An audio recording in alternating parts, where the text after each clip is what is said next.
we talk about crack propagation from a pristine state to the failure. There are, how many steps do we have? How many stages do we have? You guys remember? 3. So the first one is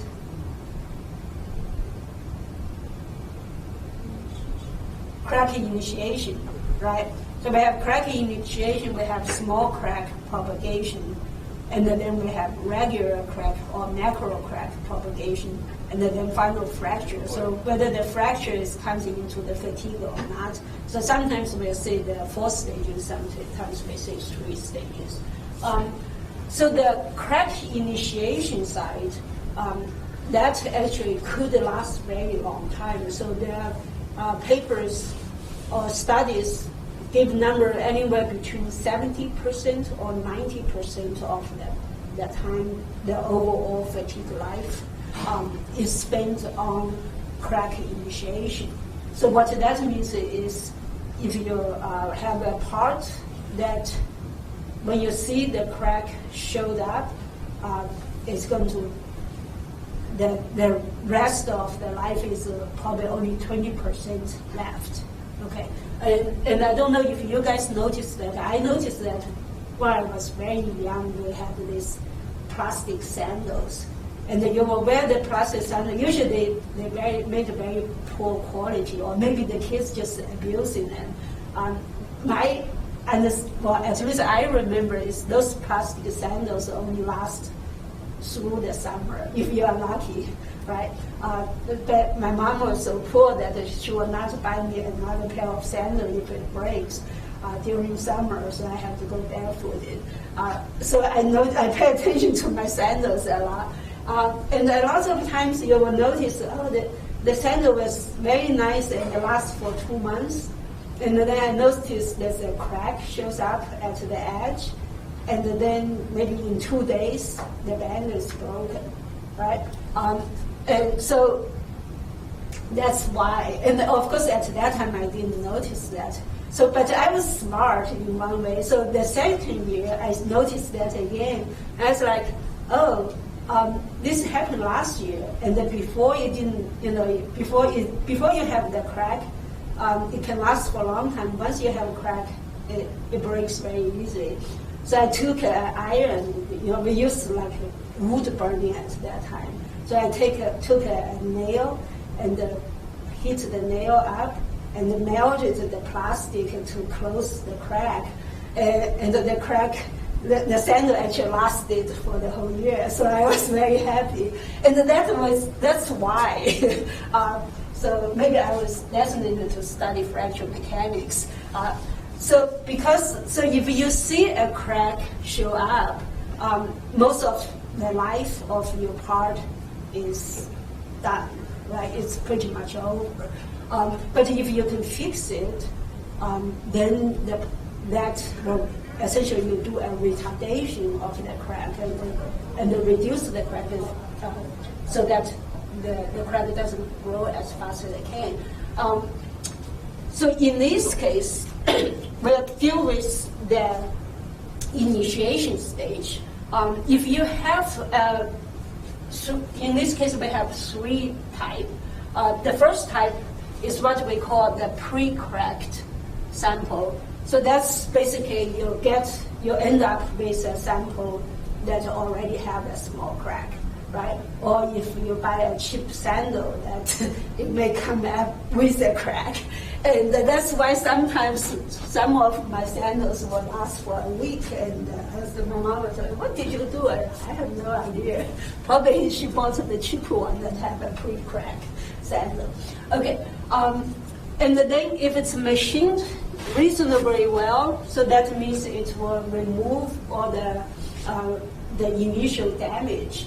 Or if they did some extra step to try to smooth the surface, then the life cycle to failure is much longer.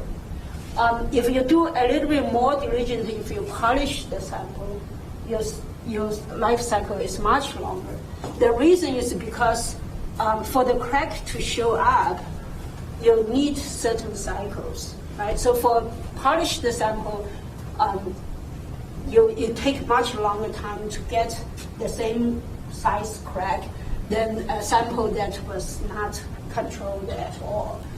So this is something that you keep in mind, because if there's you get a piece of material and then you look up the Paris law, but the Paris law, I'm not sure whether they will specify what is the surface roughness of that.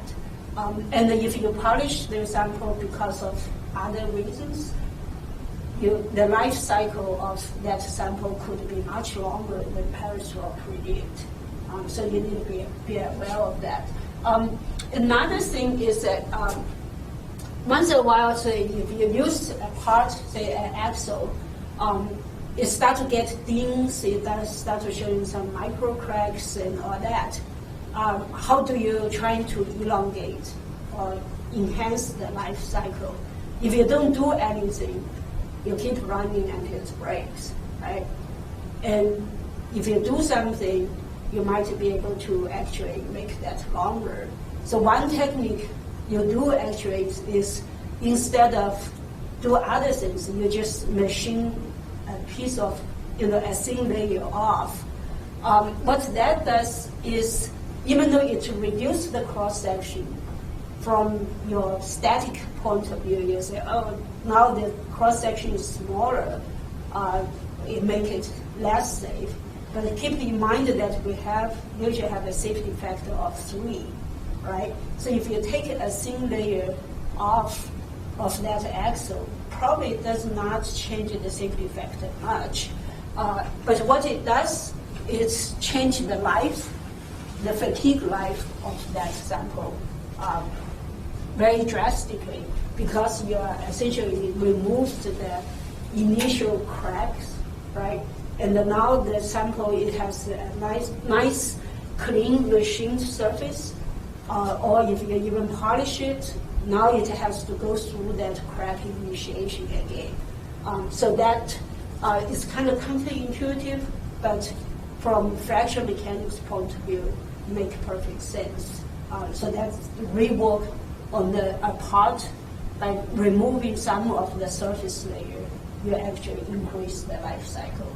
So this is the same thing as overloading, right? You wouldn't even think of overloading to increase the life cycle of the part, but it does. Okay, so that's crack initiation. So the other part that a lot of time that everybody knows right now is still an unsolved problem is the short cracks. So the Paris law deal with long cracks. So this long is not very scientific, right? But usually what it means is you can see it by eyes, and it covers several grain size. So it depends on the grain size you have. Could be a few hundred micron or about 1 millimeter. So for that, it's governed by the Paris law. But if you have very small cracks, then actually the crack propagation behavior is completely different from long cracks. The reason is when you have a short crack, it's confined within a grain of the metallic material. We all know that within a grain, the grain is actually not homogeneous, right? Overall, the global behavior of the material is homogeneous and isotropic. But within each grain, they have the slip bands, they have the grain orientation. So within each grain, the grain itself is anisotropic. So what that means is, depends on the orientation of the crack, it could orient it to a direction that is favorable for crack growth, or it is oriented to a direction that is unfavorable for crack growth. So that's within the grain. And the second part is when you come to, I don't know if I have a picture of that. I think I have one. Okay. Another part is, so you in the grain you see the slip ends, and that is where the direction where the crystal plane that are easy to deform. And also you have grain boundaries. That's between two grains. You have a boundary that could either retard the crack growth or promote the crack growth. So depends on how these two grains oriented. Some grain that orientation combination will be easy for the crack to propagate through the grain boundary, and some will make it harder. So the crack might get stuck. So I think over there, the top one is showing that when you have some kind of variation like this, for example, there's a ledge over here, the crack might run into a triple point where several grains come together and it gets stuck there for a while before it can propagate. So it's become very kind of difficult behavior. Over here you can see that the crack propagates along one grain along certain direction. It hits the grain boundary, and then it changes directions. Right? So those kind of things make the short crack propagation very difficult and very different from the long crack behavior. So for fatigue crack propagation is similar. When you have small crack, you use the endurance limit, and then once your crack reach certain length, you use the nearly elastic fracture mechanics behavior. So just be careful when you apply the Paris law that your crack should be sufficiently long. Okay, if you have a small crack, the Paris law does not apply. Okay, so I think I covered most of it. So for small crack, but either it's microstructure small, that means the crack size is comparable to the microstructure dimensions such as the grain size. Mechanical small means the near-tip plastic zone is comparable to the crack size. So if your plastic zone is as big as your crack, that plastic zone would have lots of influence on the crack growth. Physical small usually is less than 1 or 2 millimeter. So, and then chemical small, of course, related to corrosion and all that stuff. So just be aware of that. Paris law does not apply to small cracks. Okay, if you deal with small crack problem, don't apply your Paris law here.